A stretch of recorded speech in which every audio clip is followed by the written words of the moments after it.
was going to review a bad movie, but doesn't seem that David has actually decided to show up this time, so... We gotta go! We gotta go now! Go where? I don't know, we just gotta go! It's Whoa! David! What? First, shut the door. Sit down. Now, what's going on? Seattle! It's December 21st, the Mayans predicted it's the end of the world on December solstice, we're all gonna die! Hey, David. What? We're not going to die. We're gonna die! No, we're not going to die. Yes, we are! No, we're not. The internet said so! The internet's wrong. No, that's just blasphemy. The internet is wrong. Well, assuming that it is, would you like to spend your last days reviewing a terrible movie? Yeah. You got some messed up priorities, man. No, I would not like to spend the rest of my days the last of my days reviewing a bad movie. But you know what? What choice do we have? We've got a goddamn schedule to keep, and people are expecting a new episode. All right. So what do you got?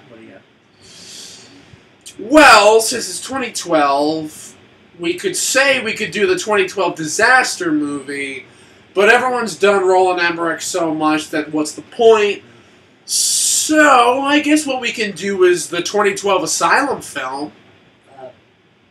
Which one? There are two. Yeah, there are, aren't they? You know what? Let's just show both the posters right here. Okay. Alright, 2012, dude. Alright, that's the first one. That's the one, like, kind of like, you know, the whole Mayans, you know, just, you know, fire falling from the sky and whatnot. Then we've got this one.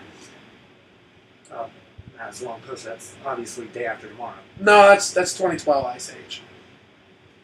No, that's definitely Day After Tomorrow. No. That's totally 2012 Ice Age. And the funny thing is, it might as well be The Day After Tomorrow because it's the exact same plot. It is. And not even on top of that, it's not just the same plot, but it also rips off stuff from 2012, and it also rips off stuff from Cloverfield.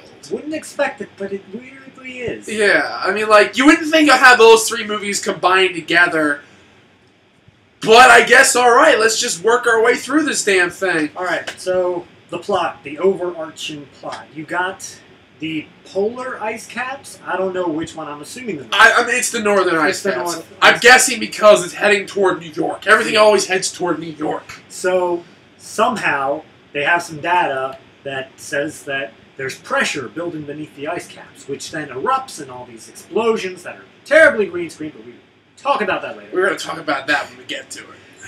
And it breaks off. Basically, what it said is the entire glacier. Not a piece, the whole fucking thing. And starts barreling it down south towards the U.S. because obviously that's the most important place in the world for nature to hit. Yeah, fuck everywhere else. Yeah. U.S. is getting destroyed, man. And one family is in Maine, their daughter going to college in NYU, and they got to go and get their daughter before the glacier hits, because that's a thing. Because that's the day after tomorrow. That is. Except they're heading from north with the glacier instead of heading north. Whatever the fuck. Alright, whatever. But, okay. Plot out of the way. We move on to the writing. Yeah. Alright. This movie, this is the one thought that I had went through my head every single ounce of dialogue in this movie. This is saying, not doing the movie. It's basically everyone, you know, it's probably better just to show it. You know, alright, David, like, alright, let's just give us, here's a section of the dialogue, in a way. Okay. Where are we going? We're going to New York. Going to New York? Yeah, we're going to New York. Why are we going to New York? We're going to pick up Julia. Julia's there? Julia's there. We gotta go get Julia. We gotta get Julia. Why are we getting Julia? We're going to New York. We're going to New York? To get Julia. To get Julia. To get Julia. Wow. I hated it so much. I know, this was pretty bad. So bad. This was pretty bad. And, like, the funny thing is, it was annoyingly bad. Like, while during the time we were watching it, like, I was just getting more and more annoyed the longer we were going on. None of these characters were likable. None of them. And none of them were even the remotely bit developed. Again, like, people have their exposition told in, like, 2 or 3 lines, and then automatically you're supposed to know what their character is. I mean, the most likable guy in the entire movie was this random black guy they helped with his son. I swear to God, this reminded me of I can never remember his name, and all the fans of The Walking Dead are gonna fucking hate me. But it's like in the first episode, the guy and his son in that house, and that's basically what it reminded me of. And they ended up giving them a plane that they ended up flying. Because the main character knows how to fly. Yeah, because that wasn't revealed at all until that one scene. So you got the dad. He is Dennis Quaid from Day After Tomorrow. Yeah, he looks more like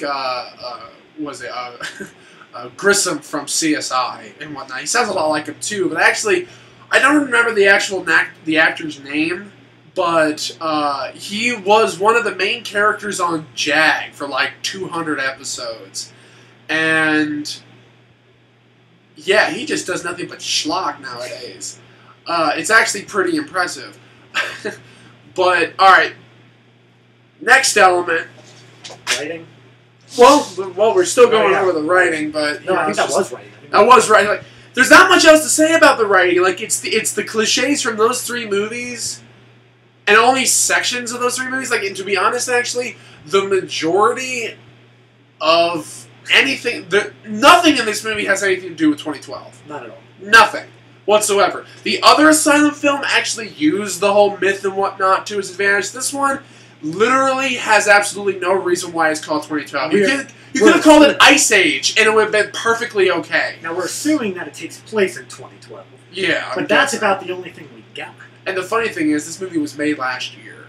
The director of this has not done anything before or since. The two writers of this, the only thing they ended up writing was this B thing for, like, that was about a year or so before that they came out with this one. Like, it's the Asylum. You can't really expect, like, a whole shit ton of quality when it comes down to these films.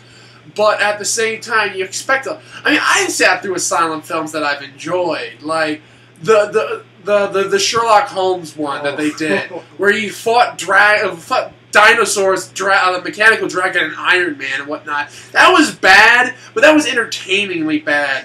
This one is bad in just a bad sense.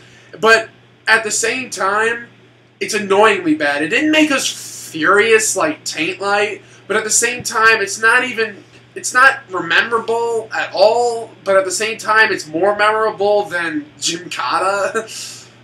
But it's not as weird. It's not as weird off as Dying God. You know, like, it's just gonna get to a point where, I mean, I kind of wish we hadn't started with Taint Light, because like, it doesn't seem like we can actually, like, seem to beat that threshold.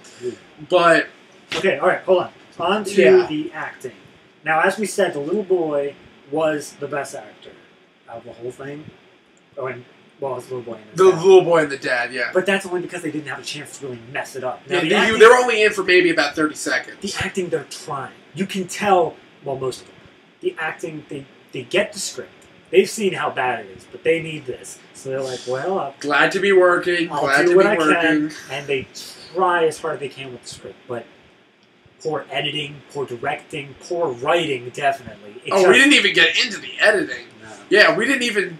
I didn't try to focus too much on the editing anyway, even though it was constantly jarring in your face. The best part, they tried blowing up the glacier. Because that's just what you do. They tried blowing it up like 3 times. Well, the first time with a mild explosion. Second time with a nuclear bomb. And then they kept going after that. And then they shot a few more rockets at it at the end. And apparently that one stops it. There's nuclear bombs. That's not going to... Yeah. But there was a timer. Don't mind the fallout. There was a timer on their third attempt. It started at about the 25-minute mark and said 4 minutes left. So then I sat there and I watched the timer. Once it hit the point where it was supposed to explode, 2 minutes left. After that, I stopped watching the timer because that was just saddening. And then when it got down to the final countdown... 3, 2, 1, 2, 1. 1, 2, boom! The editing is so bad. And like, the pacing is god awful. And that's a combination of both the screenplay and the editing, and the mix between these two is like cyanide and arsenic. Like, it just kills the movie even more. But directing. Directing. Take directing. Oh, directing. What directing? like this movie was. I think it was directed to a point at which that. All right, put that shot here. All right, that shot there. Did you pay any attention while you were shooting this? No, not really. Excuse me, Mr. Director. I'm acting in the movie. I'm one of the guys who's just in this one scene. Could you tell me what my character's motivation is? Not to die. Yeah, I got that. But I mean, could you just like give me a little bit of a backstory here? What's my character's name at least? Guy number 3. Okay. Thank you. Yeah, I pretty much can guess that's exactly how it was. Because these actors literally seem like they're really searching exactly what they're trying to go for. There's no knowledge on what these actors are. Like, one of the great things that some directors do is to convince actors into their roles to a degree in which that a lot of information that the actual character like undergoes, their history and whatnot, even though if it's not discussed in the movie, it's still understood, which gives the character basis for why they do what they do. These people have absolutely no character whatsoever. They're barely even 2-dimensional, let alone 3. A good example of directing. That one. A bad example of directing. The one we just watched. Yeah, that's pretty much it. And of course, a lot of people will contest me on that one, but at the same time, actually they'll contest me on both of them, really. But, because, you know, he got a fucking Razzie Award nomination for that one, which I'm going to fucking get to eventually. But, moving on. Moving on, last thing we really need to talk about. The technical aspect. It's Asylum. What can you expect out of a technical aspect? Dude, they've done better than this before. Was this low budget even by Asylum standards? I mean, and I'm talking about, like, this is like ghetto rig filmmaking at some points. And, alright, when things explode, they use the same explosion effect every single time, just right next to each other. I'm like, okay, it's exactly the same, okay, and whatnot. And apparently all these volcanoes are supposed to be erupting underneath an ice shelf at the very beginning. Literally, same explosion. It just went on for like 20 or 30 of them. And at the very end, when they are doing their last little bomb explosion thing, the giant ice coming down and it just smacks into the ground. They show a bunch of explosions on top of the ice shelf and then a few down at the base. And I watched it. All the base ones were the exact same explosion, just with a mild timing difference, so you couldn't tell. And the fact that we could tell means that you guys failed! But, moving on, and actually, you can't really move on. The technical aspects right here is one of the major bulk problems of these movies. Is that, and it's not the fact that these people are necessarily limited, it's the fact that they're fucking lazy. Like, there's plenty of really talented special effects people on, like, YouTube you can find. You can go to people who are, like, you know, like, you say Corridor Digital or Freddie Wong or something like that. These people who really know how to do special effects. And they're obviously indie filmmakers.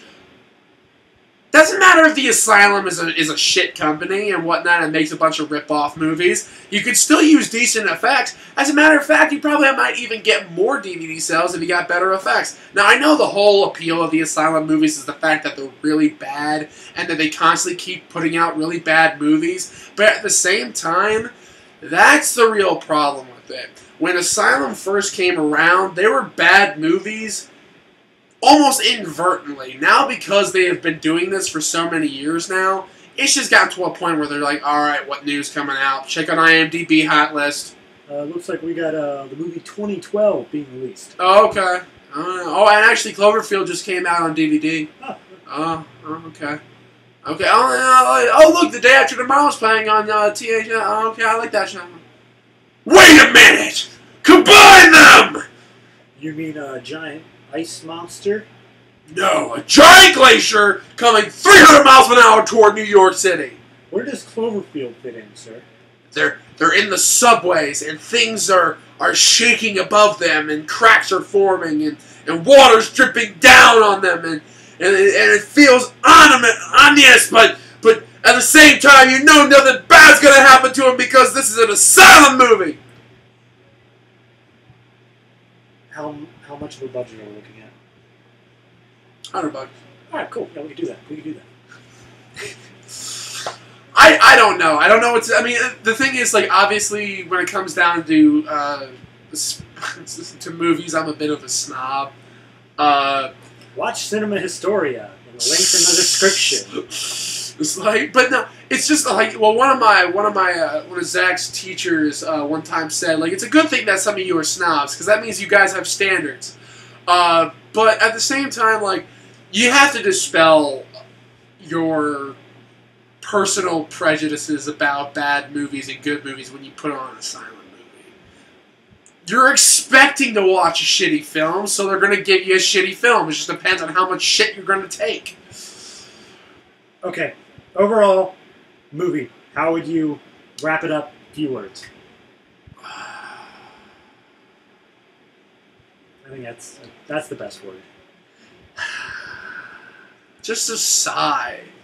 Just like an exasperated exposition of air, considering the fact that you finally have survived this piece of shit. I mean, it's not something that you're going to go to sleep crying. No. It's something that you're going to go to sleep saying, I really could have spent my time better. That hour and 20 minutes could have been spent better. And I guess since there isn't an apocalypse, I'm going to have to find some way to spend my time better. Thank you, Matt, for ruining it. Feel that? Just a little bit. What's going on? Maybe it's that earthquake again like last year. No, this isn't what's going on. What's going on? What's that out your window?